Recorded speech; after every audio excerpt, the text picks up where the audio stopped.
Welcome back to Cartels, Conspiracies, and Camarena. I'm Jack Llewellyn. Thank you, as always, for joining me.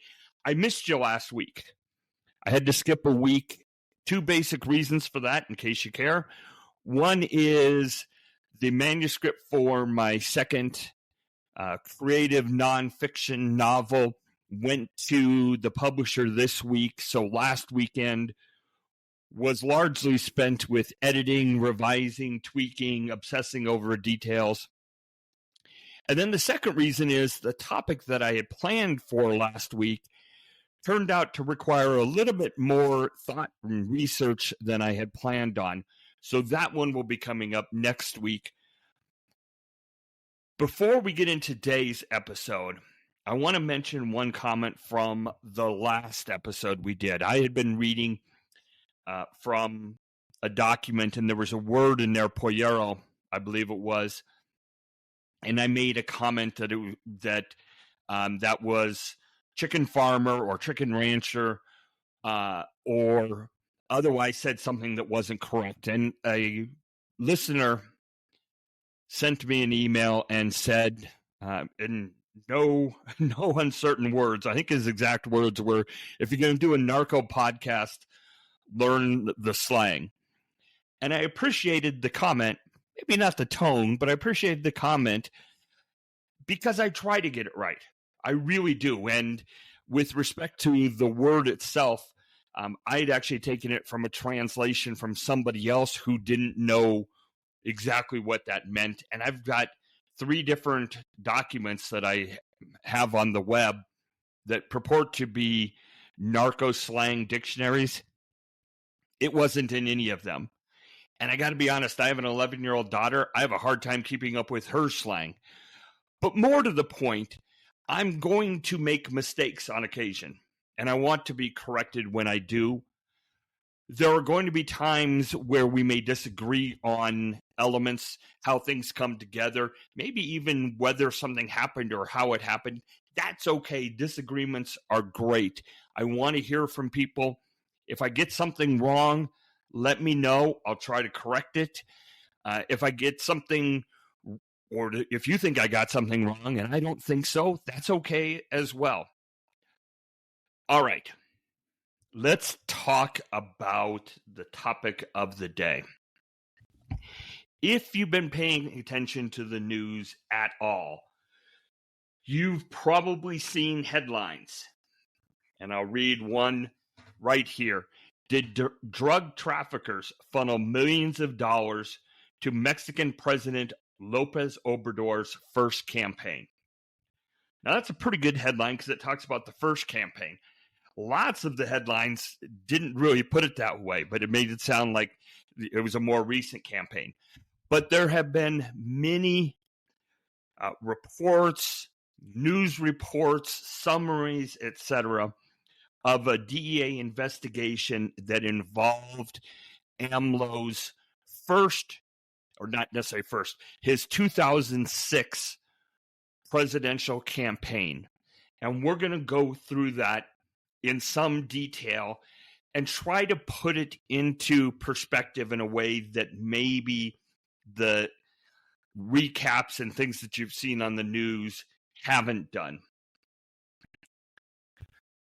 Before we get into it, I want to go through about 4 or 5 names here. Maybe 6. These are the names that are going to be important in the story itself of the investigation. So the first is somebody by the name of Roberto Lopez Najera.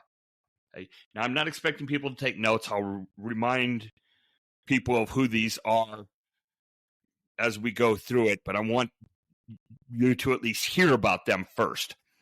So Roberto Lopez Najera in 2008 or so was a 30-ish lawyer. He had come up through the ranks under La Barbie and ended up being La Barbie's lieutenant, lawyer, etc. And he is a key figure in how this story and investigation by the DEA came to be.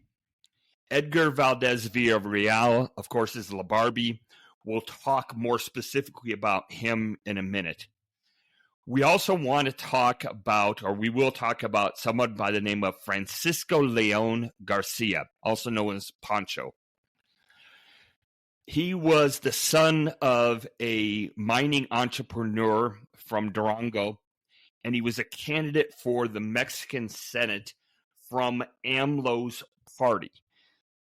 And this, again, is in the 2006 election cycle, more or less, and subsequent ones. Okay. Then we also are going to hear about Sergio Villarreal Barragan, who was El Grande. He was a key lieutenant to La Barbie. Then two important names. Mauricio Soto Caballero, who was a political operative heading up an advance team for AMLO's presidential election.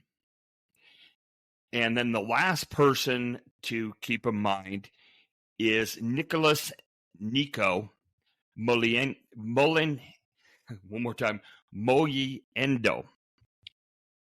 I still didn't pronounce that right. I'll try to get it right the next time. Sorry. He is a campaign, or was a campaign logistics chief for AMLO, right? So those are going to be the key players in this investigation. The first thing that's important to note is most of the activity, these alleged bribes or financing that went from cartels, traffickers to AMLO's campaign, happened in the 2006 presidential election. As you probably know, most countries in the world don't have presidential elections like we do that last for a year or two or three. So it's a relatively compact period of time in the 2006. I think it's important to set the stage of what was going on in 2006. Politically, we did an episode a few months ago talking about Mexican politics and talking about the pre-party. Remember, July of 2000, the pre-candidate, whose name was Francisco Ochoa, was defeated by Vicente Fox.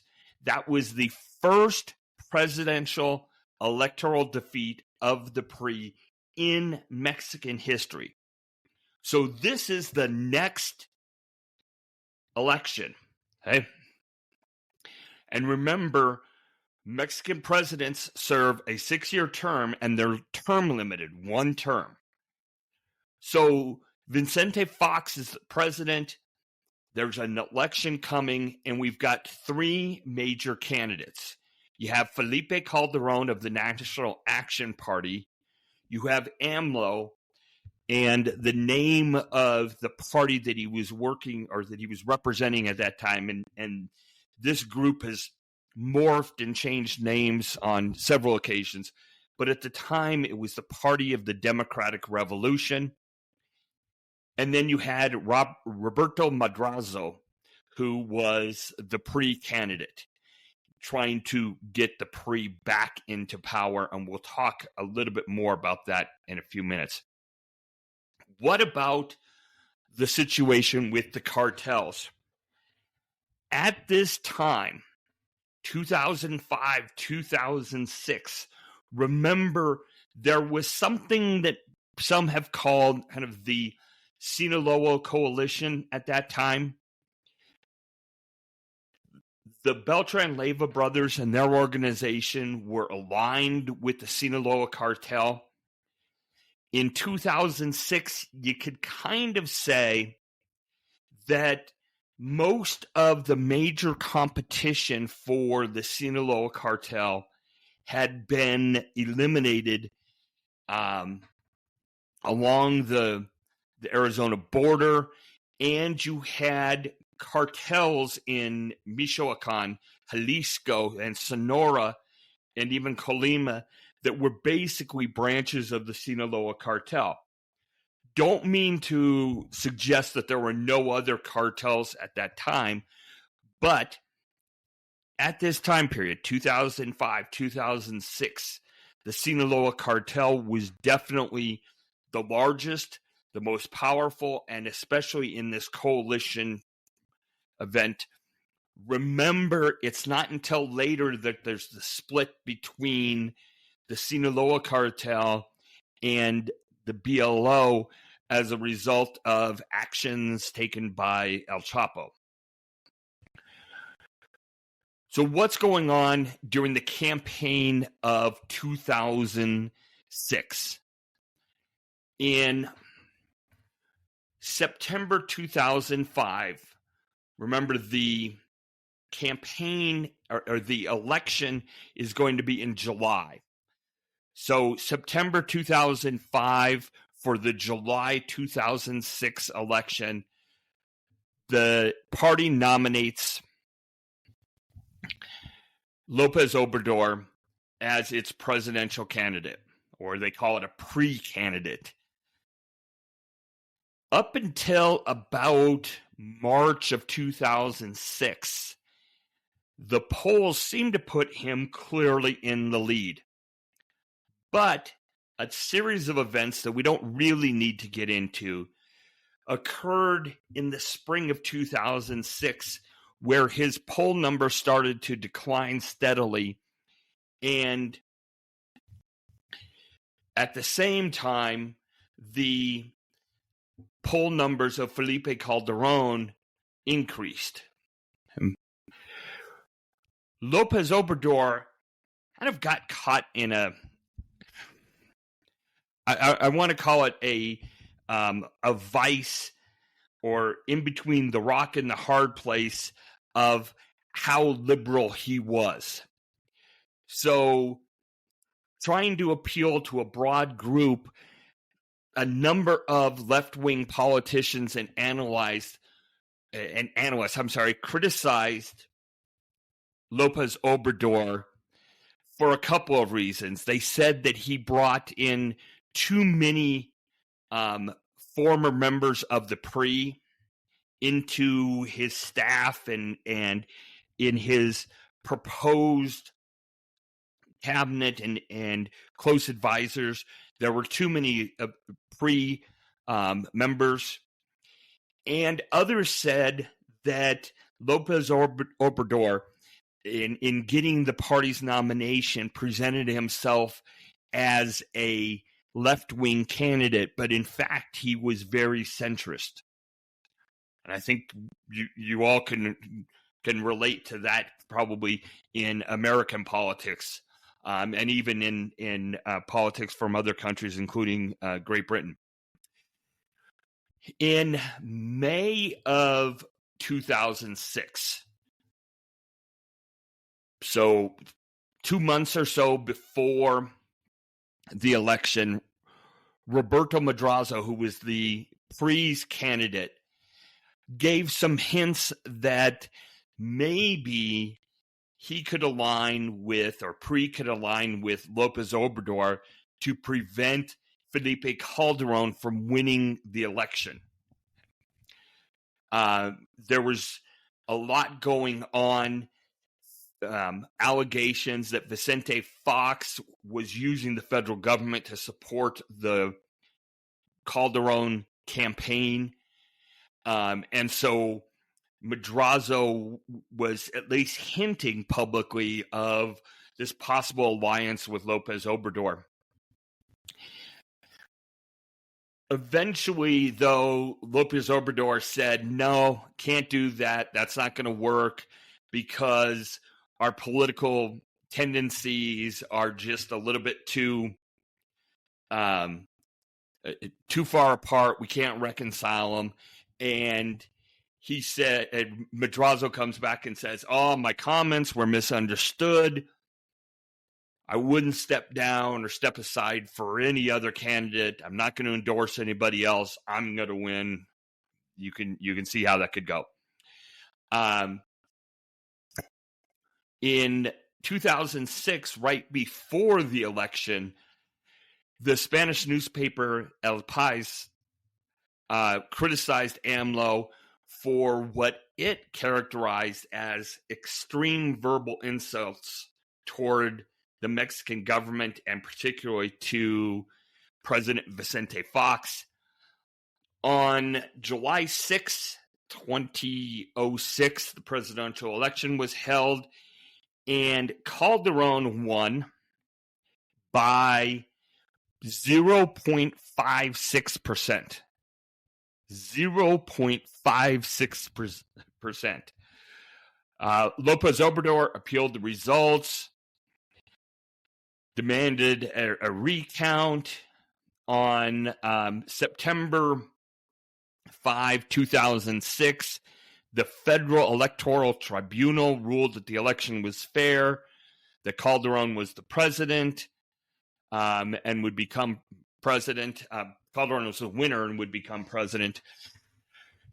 There were, and this becomes important later, there were protests. AMLO definitely fueled the protests, at least for a while. The protests were demanding a national recount, which never happened. The Federal Electoral Tribunal ordered a few selective recounts, but nothing that changed the outcome of the election.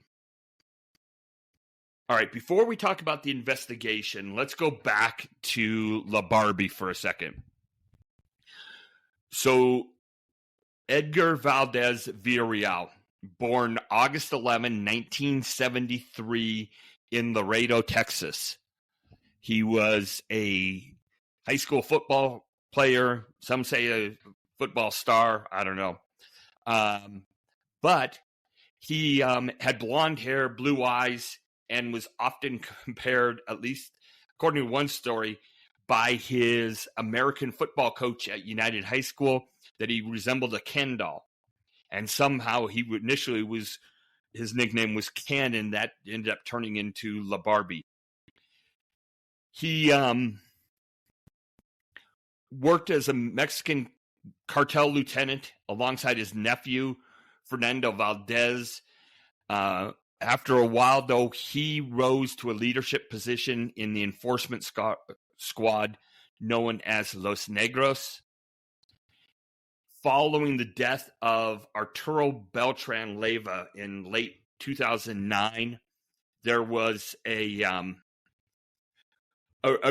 war, really a gang war for control of the cartel. Lots of deaths resulted from that, and La Barbie became known for some of his videotape torture and decapitation videos and other techniques. On August 30, 2010, he was arrested by the Mexican Federal Police near Mexico City. He was intended to serve a 49-year sentence in U.S. prison. He was staying at the United States Penitentiary Coleman II, a high-security federal prison in Florida for a while. But then when there was the trial of Genaro Garcia Luna, who we'll talk about too, but during that trial, remember, there was all the commotion because La Barbie's no longer listed as being in the custody of the U.S. Bureau of Prisons. And there was lots of speculation about whether he was going to testify at the Garcia Luna trial, which, of course, he didn't.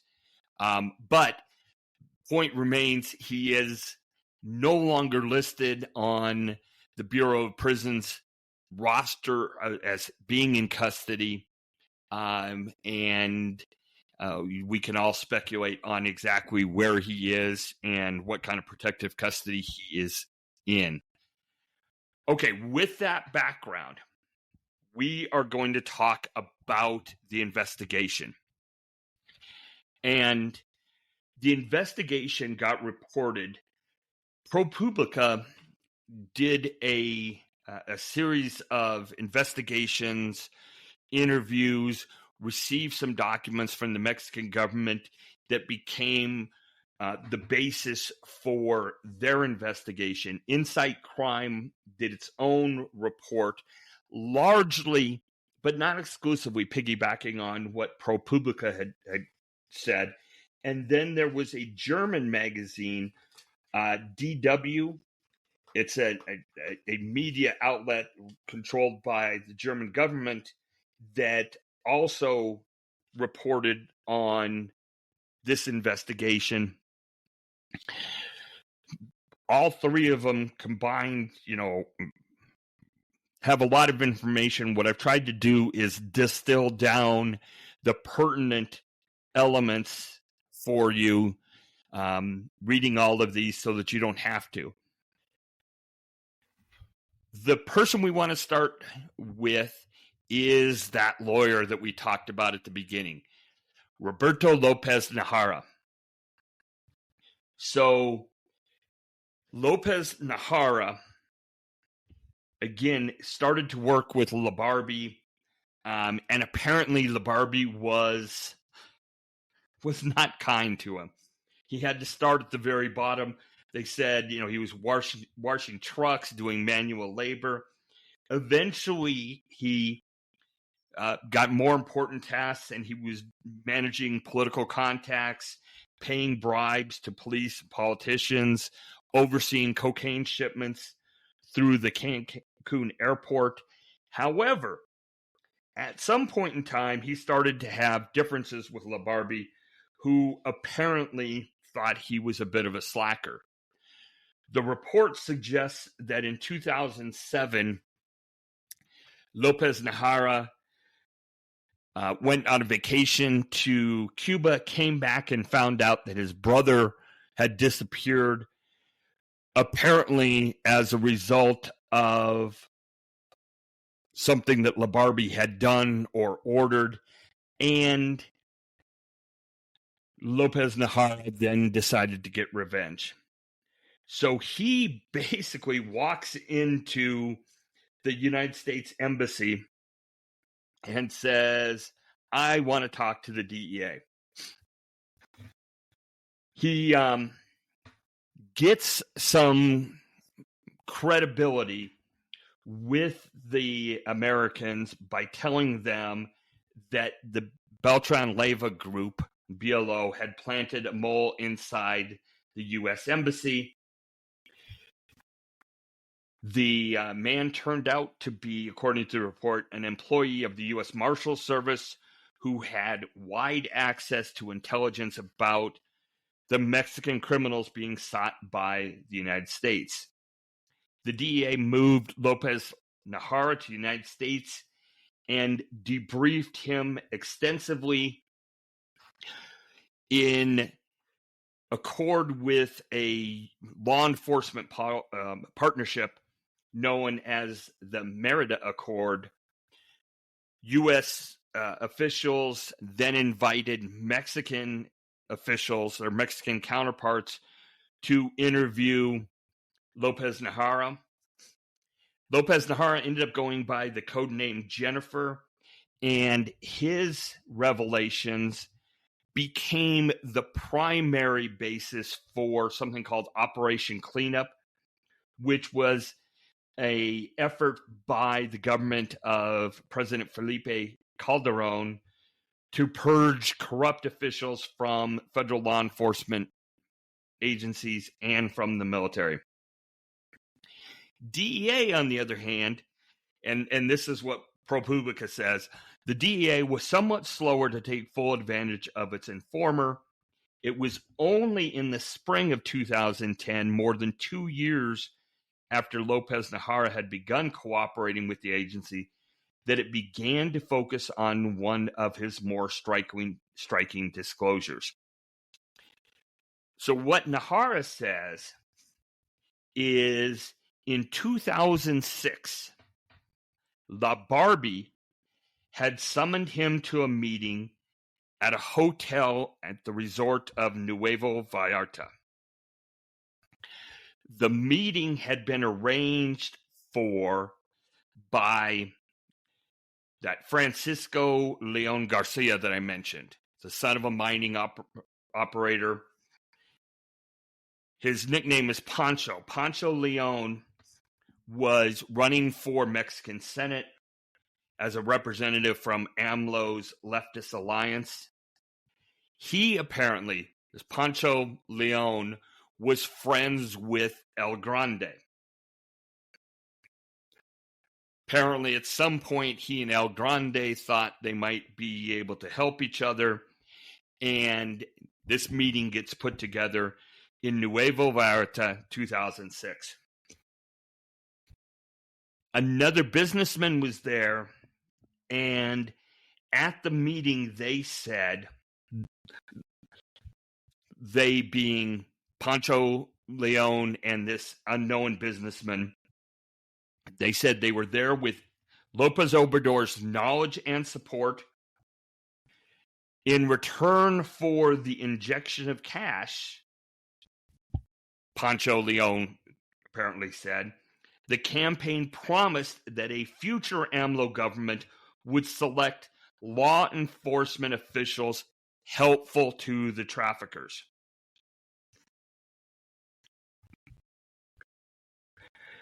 They were also told that the traffickers, that is, were told that the Lopez Obrador government would not name an attorney general whom they viewed as hostile to their interests. Some said that the traffickers viewed this as granting them a veto power over the appointment of the Attorney General. La Barbie agreed to this transaction or this idea and assigned Lopez Nahara to meet with campaign officials in Mexico City and arrange the payoffs. Shortly thereafter, he was introduced to Mauricio Soto Caballero. Remember, mentioned him earlier. He was a political operative working in the AMLO campaign, heading up an advance team. He also was a businessman, and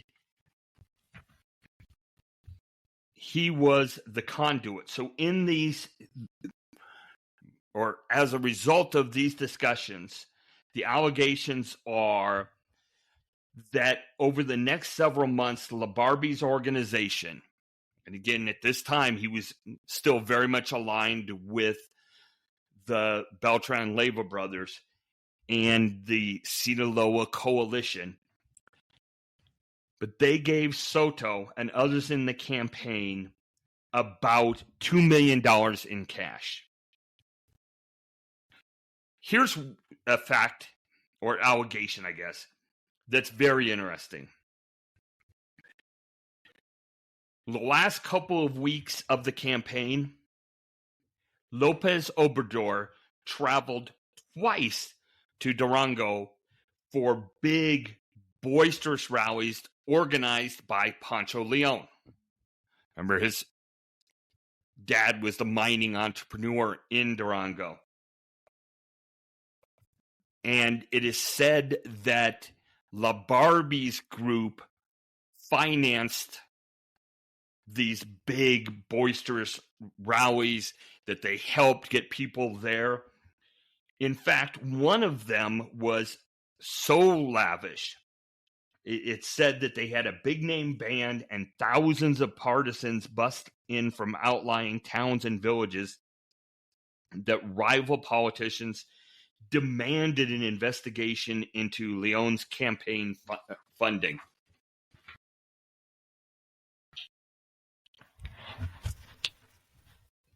All right. Lopez Nahara also said to the DEA during these interrogations that Soto had introduced him to members of AMLO's 2006 campaign security team. Connections which he said proved useful when some of the men moved on into government security jobs.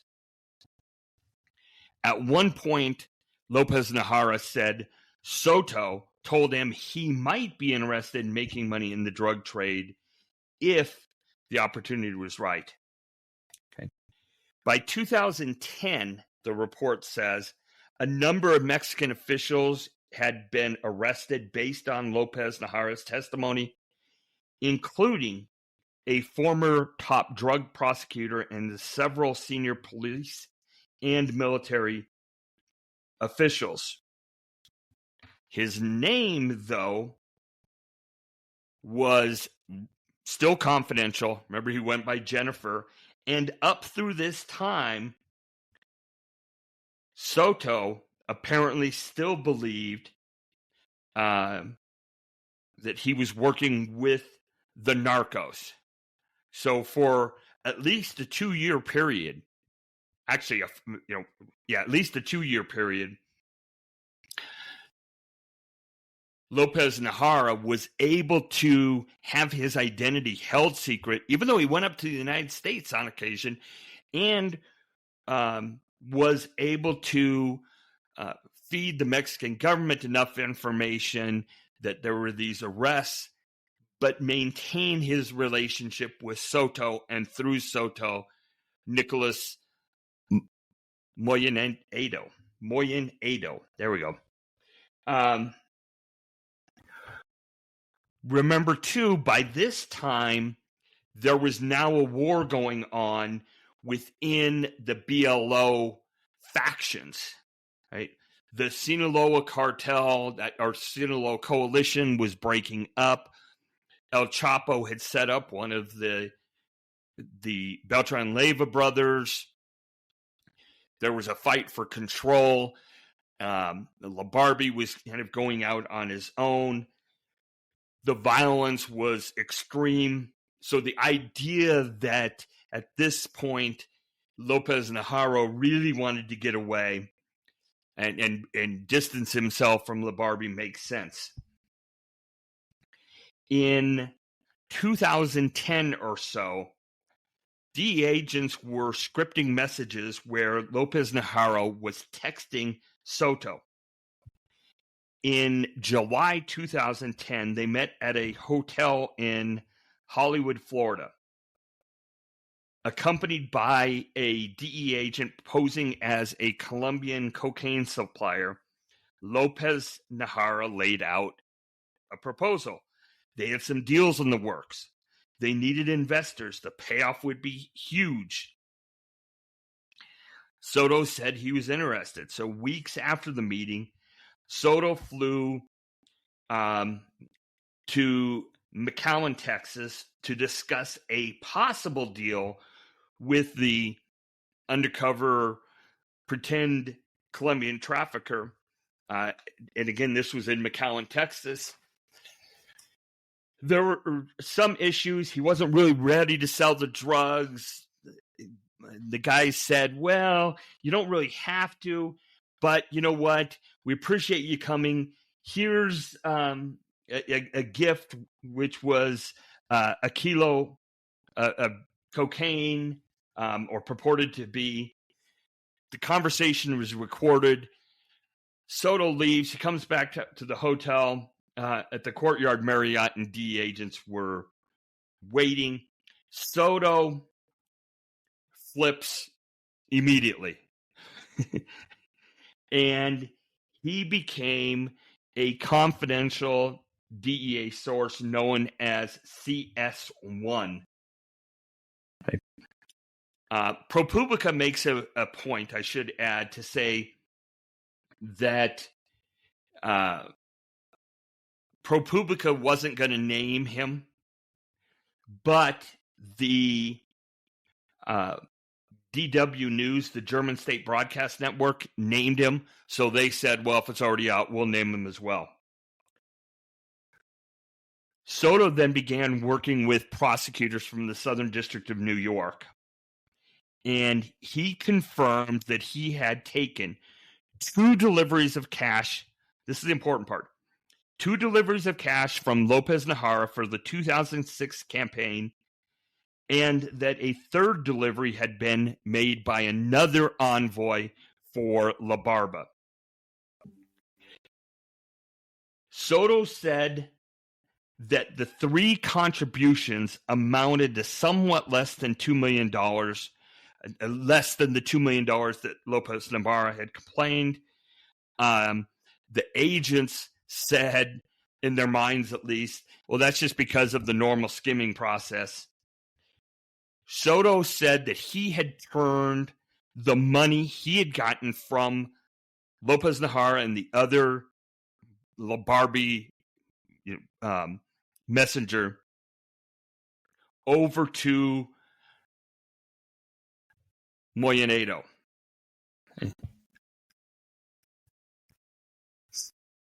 So this time, now the agents are excited. They're working with Mexican officials. They've got a new investigation called Operation Polanco, and they're going to confirm the evidence that they'd gathered about the political donations in 2006 and then reenact a version of that scheme with the 2012 campaign of Lopez Obrador that they assumed was coming. This time they'd have recording devices in place. This was Operation Polanco. In other words, they were going to go after Lopez Obrador in a direct way during his 2012 campaign. Okay.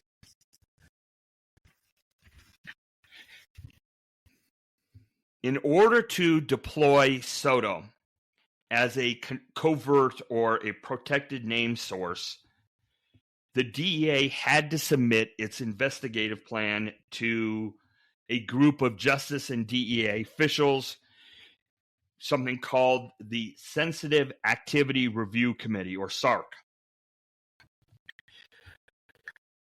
According to the report, and I'll just read a part of it, the agents wanted to go big. They proposed offering the campaign $5 million in cash in return for promises that a Lopez Obrador government would leave the traffickers alone.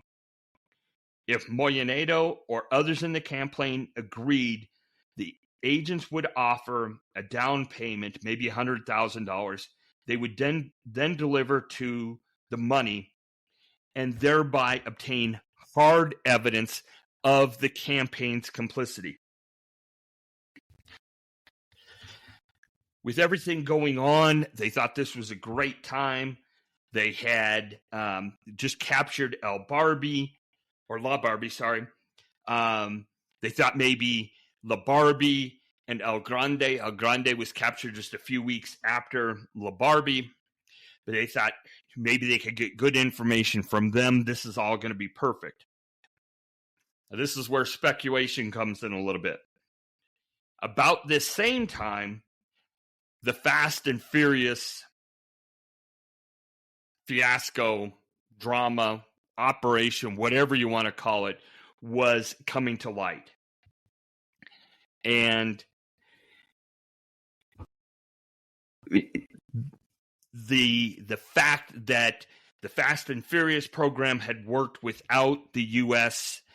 Informing Mexican officials, incited the Calderon government, increased tensions between the governments.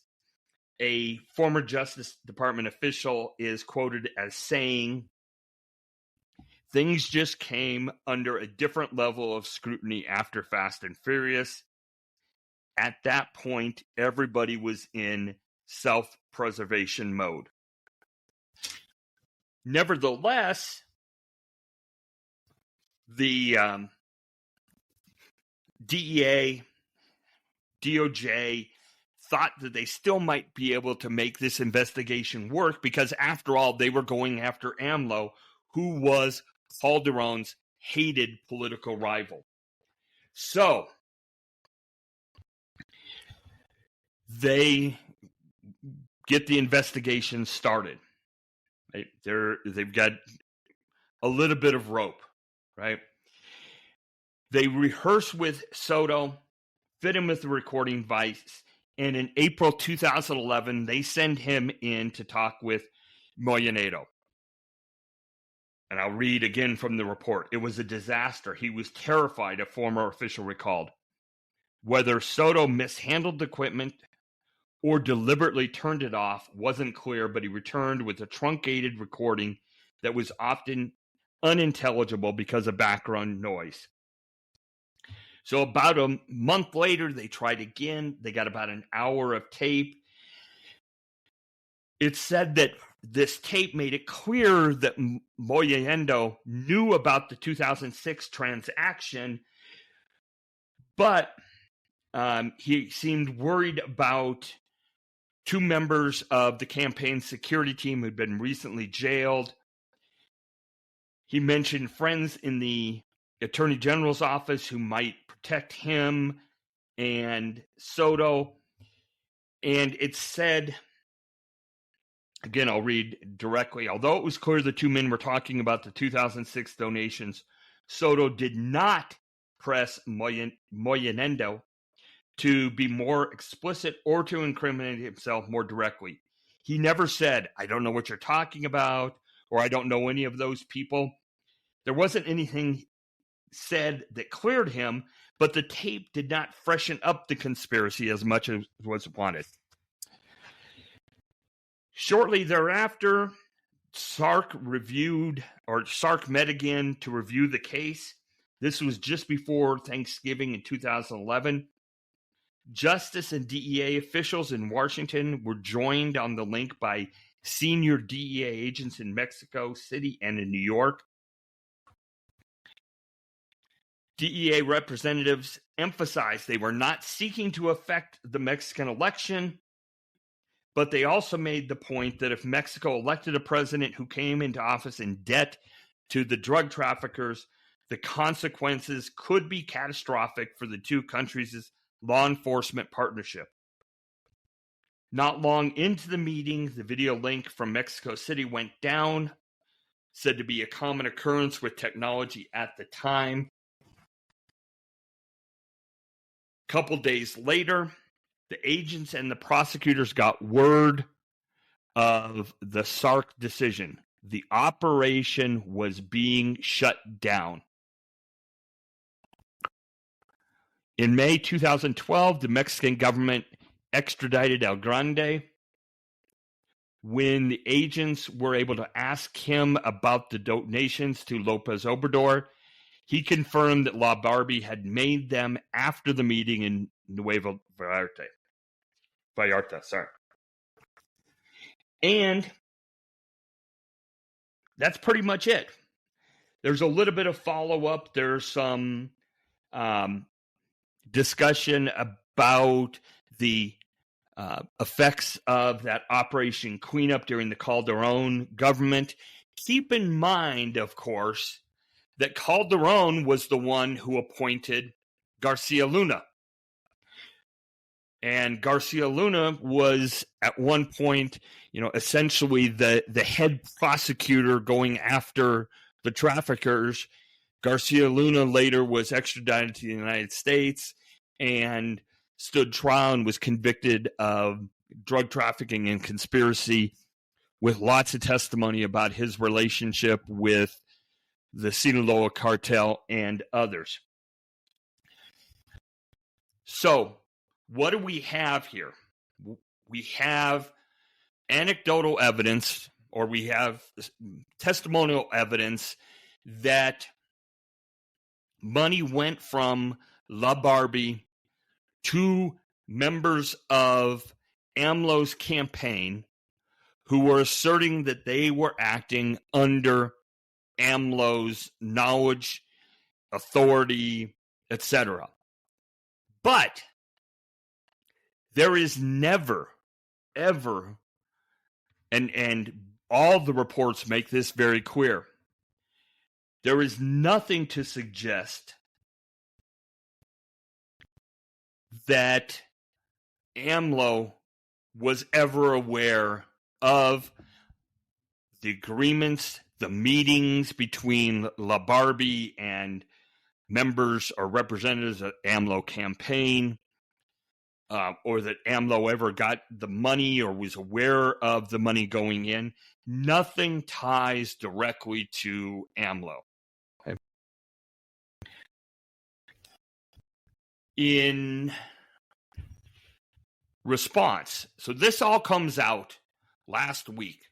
All three of these reports come out on almost it's the same time.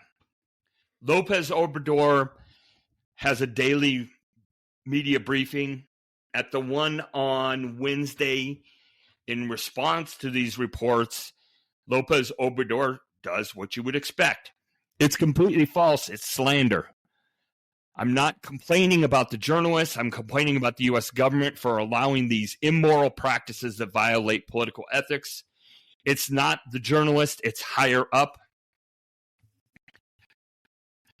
In the case of the United States, he said, the State Department and the agencies have a lot of influence in the management of media and also here, but there is no proof.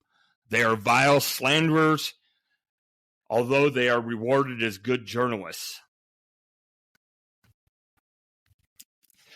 It is also said that that lots of people in Mexico, including Lopez Obrador and his supporters, are suspect because of the fact that these reports all came out almost simultaneously.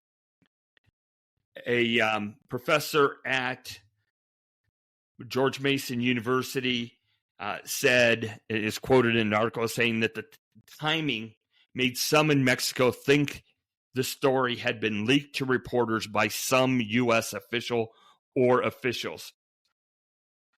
It is kind of the reaction to the publication of three stories about the same issue that were published at the same time. And that's also something that's been questioned. All right, what does this mean? Again, now there's, AMLO's going to be out of office soon. We have the presidential election coming up. There's certainly nothing prosecutable, at least that's been apparent. So what does this mean? Well, one, it could mean a decline in cooperation, right? So former DEA agent Mike Vigil was quoted in an article as saying, it's just terrible. It's going to be more drugs heading into the United States and more violence in Mexico. It's worse than when Cienfuegos was arrested. He goes on to say this is a direct attack against AMLO. Secondly, he views it as an impact on the presidential campaign or in the presidential campaigns that are coming up. Now, if you thought the relationships with Mexico were bad, they're going to go from worse to almost non-existent. So that's one theory, right? There's another possibility of how this could go. So Claudia Sheinbaum is the candidate for Lopez Obrador's Moreno party. She is the presumed forerunner. She leads all of the opinion polls a lot. And I think I said the election's in July, but I believe it's actually on June 2. Generally speaking, Sheinbaum has pledged to continue Lopez Obrador's policy of not confronting drug cartels. The hugs, not guns. But she's going to be in a position once she's in office to enact policies that may or may not directly follow Lopez Obrador's precedents. And so if she's able to kind of put aside the insulting nature of these reports in the investigation in Lopez Obrador's mind, then perhaps there will not be this giant rift between the two countries, and the cooperation on the drug trafficking front can continue.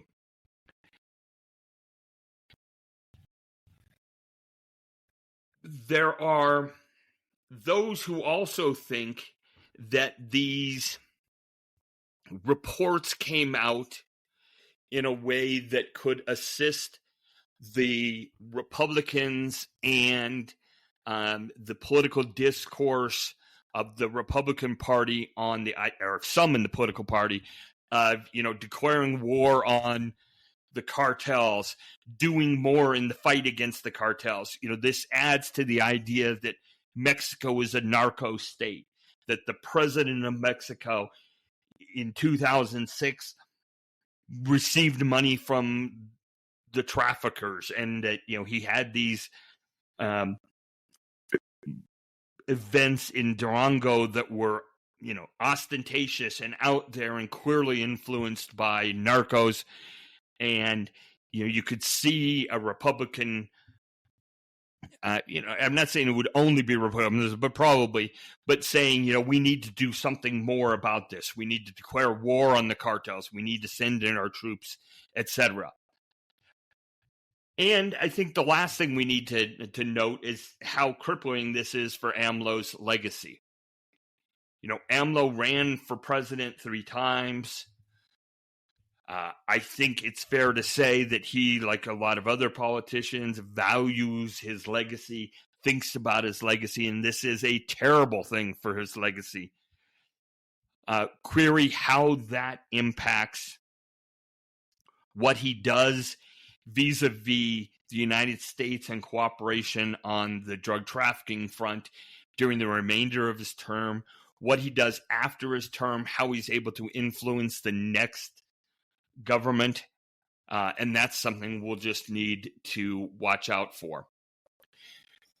One last note on all of this. I want to talk about Maria Elena Ermelinda Lezama Espinosa. She is the current governor of the Mexican state of Quintana Roo. She's a politician who joined AMLO's political party in 2015.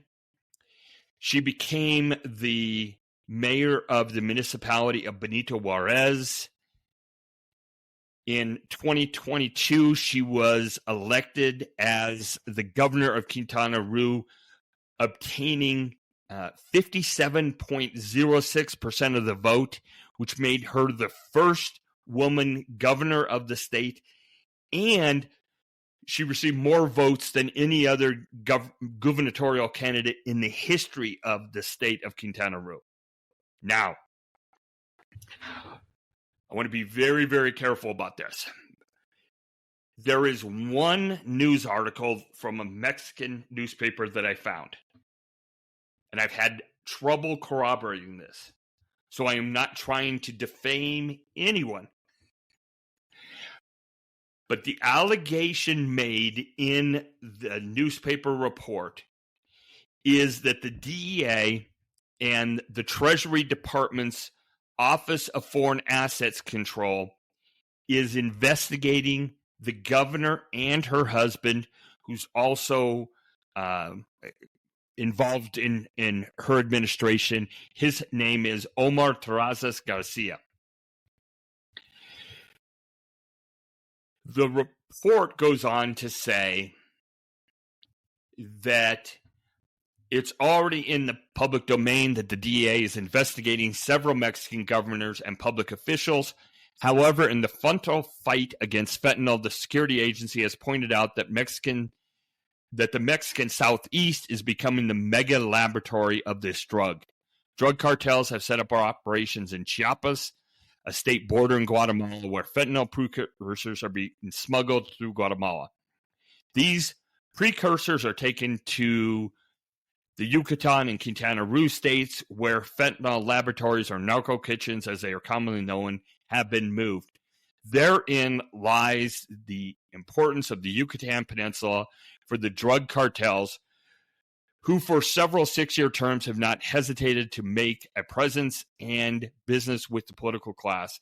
Therefore, it is not surprising that the governor is being investigated by the DEA, and that this security agency has put her on the radar of the Treasury Department. Why is that significant if true? Because in theory, one could then tie this to AMLO. Remember, she's a member of AMLO's party. She has been for 8 or 9 years. And if AMLO wants to say, well, the allegations are the 2006 campaign, if there was something that was actually investigated, and if there was any evidence against the Governor Espinosa, then perhaps there would be a current tie to AMLO. Okay, that was longer than I expected it to be. As I say, there's more that we could have talked about. Maybe I could have turned this into 2, but I hope that we were able to put some flesh on the headlines, put it into the right political context, both in 2006 and today, and to give you a little bit better sense of what actually occurred, what was proven, or what had significant allegations and what allegations there weren't. And so, again, I hope this was helpful. That's going to be it for today. Next week, we're going to talk about the battle for control of the Mexican state of Tamaulipas. We're going to talk about the premature reports of the demise of a couple of cartels, and we'll discuss how that all plays out in the real world every day on the streets in Mexico. Look for the newsletter, of course. Again, I always think that that's got fun and valuable information. More stuff's coming up on YouTube, so look out for that. And we'll talk to you next week. But this has been Cartels, Conspiracies, and Camarena for this week. Take care, everyone.